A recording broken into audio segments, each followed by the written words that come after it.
Si te cruzaras con este hombre en la calle en 1974, probablemente pensarías que es un estudiante de derecho brillante, un joven carismático o el novio ideal que presentarías a tus padres. Era atractivo, educado y trabajaba en campañas políticas, pero detrás de esa sonrisa perfecta se escondía uno de los depredadores más despiadados de la historia moderna. Su nombre era Theodore Robert Bundy. Confesó haber asesinado a 30 mujeres, aunque los expertos creen que la cifra real supera las 100 víctimas. ¿Cómo logró engañar a la policía, a los jueces y a todo un país mientras llevaba una doble vida aterradora?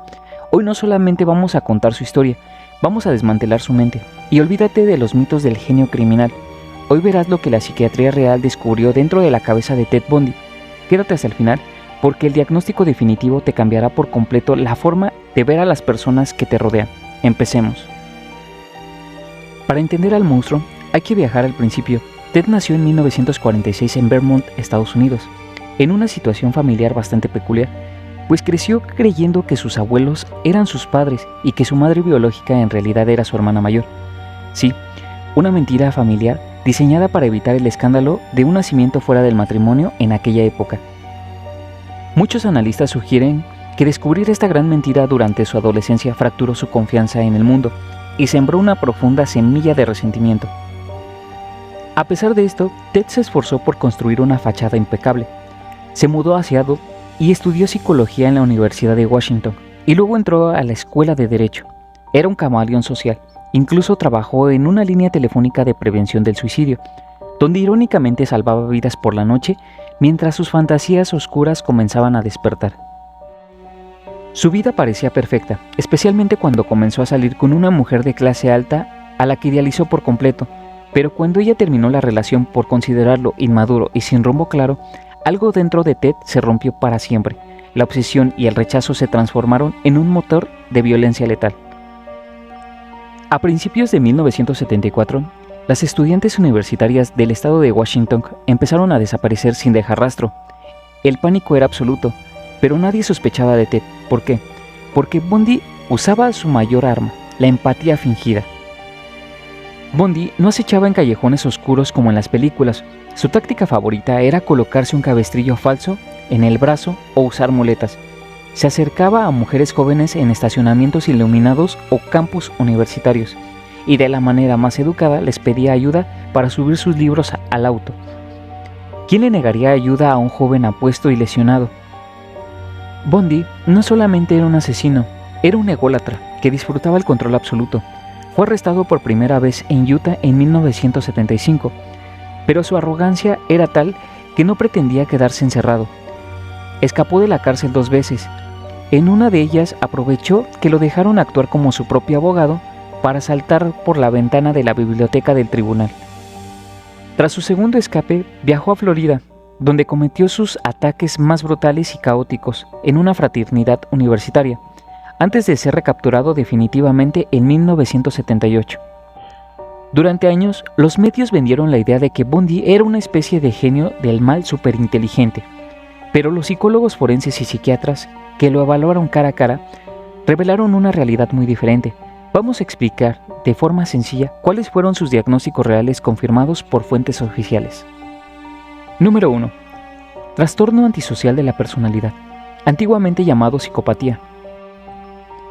Este es el diagnóstico principal en el que coinciden casi el 96% de los expertos que han revisado su caso. En la literatura médica clásica, el psiquiatra Herbert Cleckley, considerado el padre de estudio de la psicopatía, evaluó en persona a Bundy y confirmó que era el ejemplo del libro de este trastorno. ¿Qué significa en términos simples? Una persona con este trastorno carece por completo de conciencia, remordimiento o empatía. No ven a los demás como seres humanos con sentimientos, sino como objetos para satisfacer sus propios deseos. Bundy podía llorar en la corte, pero no lloraba por sus víctimas, lloraba por sí mismo y por miedo a la ejecución. Su encanto no era real, era una herramienta de caza, lo que los psiquiatras llamaban la máscara de la sanidad. Número 2. Trastorno narcisista de la personalidad. Estudios clínicos posteriores confirmaron que Bundy tenía niveles extremos de narcisismo. ¿Cómo se manifestaba? Bundy se creía infinitamente superior a la policía, a los fiscales y a los jueces. Durante sus juicios en Florida, rechazó a sus abogados públicos y decidió defenderse a sí mismo. Convertía la sala de justicia en un escenario de televisión, sonreía a las cámaras, hacía chistes y saludaba a sus fanáticas. Estaba tan convencido de su propia superioridad intelectual que pensó que convencería al jurado de su inocencia, a pesar de las pruebas físicas irrefutables como las marcas de sus dientes en sus víctimas. Número 3. Sadismo sexual y necesidad de posesión. Finalmente, a nivel de conducta, Bundy sufría de desviaciones sexuales graves combinadas con un deseo absoluto de dominación. Cuando en prisión se le preguntó si hacía esto por placer sexual, él respondió textualmente: no, se trata de la posesión absoluta de la persona. Necesitaba el control total sobre la vida y la muerte de sus víctimas. Toda la arrogancia de Ted Bundy se derrumbó cuando la ley finalmente lo acorraló. Fue sentenciado a la pena de muerte en la silla eléctrica en Florida.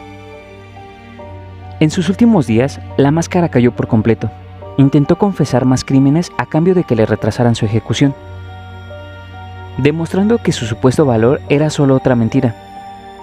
Incluso en su última entrevista intentó culpar a la pornografía de sus acciones, una táctica desesperada para ganarse el favor de los sectores conservadores y evitar su destino, pero no funcionó.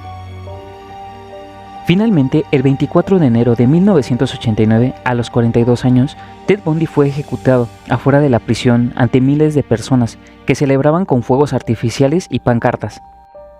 Pues el hombre que se sentía o que se creía un dios de la manipulación terminó sus días aterrado y derrotado.